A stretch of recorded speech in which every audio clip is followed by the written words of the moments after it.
Hi everyone. सो आज मेरे hair transplant का ऑलमोस्ट 7 डे हो गया है। बट ये बिल्कुल नहीं कह सकते। मैं थोड़ा सा अपना एक्सपीरियंस आपको शेयर करना चाहता हूँ कि नॉर्मली जब मैं डॉक्टर से मिला, मैंने बाकी लोगों से भी 1-2 लोगों से बात किया जो पहले करा चुके हैं। सो सभी ने मुझे बोला कि कोई दिक्कत नहीं होती, कोई प्रॉब्लम नहीं है, बहुत स्मूथ प्रोसेस है, आपको कुछ भी पता नहीं चलेगा, आप जा सकते हैं सर्जरी के लिए। सो मुझे लगा सच में सब ऐसा ही कह रहे हैं, इवन डॉक्टर भी कह रहा है, इवन जिन्होंने ये प्रोसीजर कराया है वो भी सेम मुझे कह रहे थे। सो देन आई डिसाइडेड कि ओके जी करते हैं। बट जब मैं इस प्रोसीजर के लिए गया तो सच में मुझे जिस दिन ये प्रोसीजर था, बिकॉज वो इंजेक्शन वगैरह देते हैं, तो मुझे उस दिन तो कुछ भी पता नहीं चला। अगले दिन भी सब कुछ नॉर्मल था। देन उसके बाद चीज़ें थोड़ी डिफरेंट होने लगी। जैसे कि अभी मुझे क्या हो रहा है कि अभी भी आप देख रहे हैं तो थोड़ा ये स्वेलिंग अभी भी है। तो पिछले जैसे तीसरे चौथे दिन ये पूरा स्वेलिंग हो गया, हेड भारी रहने लगा, सोने में बहुत प्रॉब्लम है, बिकॉज जो डोनर एरिया है जहाँ से हम जिसको हम डोनर एरिया, परमानेंट एरिया भी बोलते हैं, जहाँ से हम बाल को लेके हम इस जगह पे ग्राफ्ट करते हैं। सो 2-3 दिन तो बहुत मुश्किल था सोने में, बिकॉज आपको सीधा सोना है और ये आपका पूरा क्योंकि वो कट है तो आप समझ सकते हैं। सो चीज़ें is not that much easy कि आप गए, आपने कर लिया, आपको कुछ नहीं पता। सो चीज़ें एक चीज़ मुझे समझ तो आ गई कि definitely surgery is the surgery, वो छोटा हो या बड़ा हो, कट अगर लग रहा है so definitely we have to feel that thing कि हाँ यार कट है और चीज़ें हैं।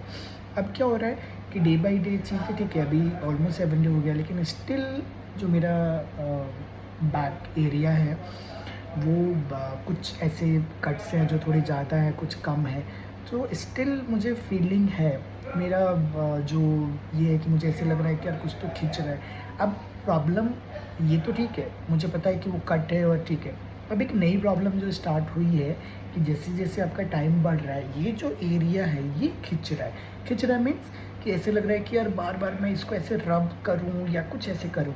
But we can not do like this, क्योंकि वो अकॉर्डिंग टू डॉक्टर आप ऐसा नहीं कर सकते हो। एटलीस्ट 2 वीक्स तक तो आप इसको टच भी नहीं कर सकते। अभी सिर्फ मैं नॉर्मल सलाइन स्प्रे कर रहा हूँ जब भी मुझे ऐसे याद आ रहा है। एंड बीच में अगर मैं बाहर निकल रहा हूँ तो मैं जो आपका सर्जरी कैप आता है जो वो मैं लगा रहा हूँ, हेलमेट नहीं पहन सकता। सो वो चीज़ें तो हैं ही।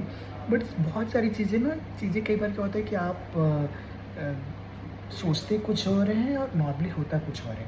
बट ये चीज़ें है क्योंकि जब मैं इसके थ्रू गया देन आई रियलाइज़ कि ऐसा बिल्कुल भी नहीं है कि आप जाओगे और सब कुछ स्मूथ, आपको पता भी नहीं चलेगा कि आपके साथ कुछ हुआ है, ऐसा बिल्कुल नहीं है।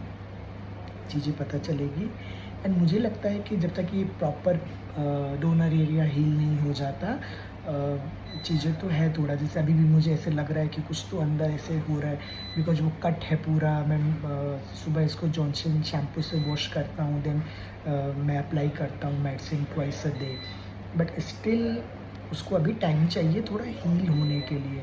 तो चीज़ें तो है, ऐसा नहीं कह सकते कि यार कुछ भी नहीं पता चलेगा, बिल्कुल सिंपल प्रोसीजर है, आप जा सकते हैं। स्टिल एक और चीज़ मैं आपको बता दूँ, जो मैंने सर्च किया, जो मैंने लोगों से बोला, इतना सब कुछ पेन सब कुछ जाने के बाद भी द चांसेस, ये आप बिल्कुल ऐसे सोच के मत जाओ कि 100% आपका ये आएगा, बिकॉज जो 100% रिजल्ट आने में भी कम से कम 8 to 12 मंथ, कई कई लोगों में 14 मंथ भी लगते हैं।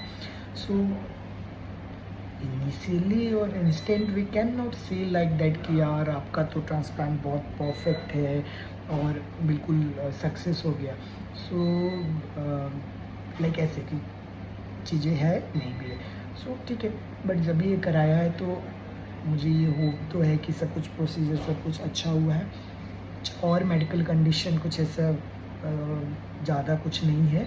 एवरीथिंग इन नॉर्मल कंडीशन मुझे सब कुछ लग रहा है और अभी तक तो ऐसी है। सो देन मैं आपको एवरी 2-3 डेज़ में जो भी अपडेट होगा वो मैं आपको देता रहूँगा। बट अभी फ़िलहाल ये अभी तक के लिए थैंक यू।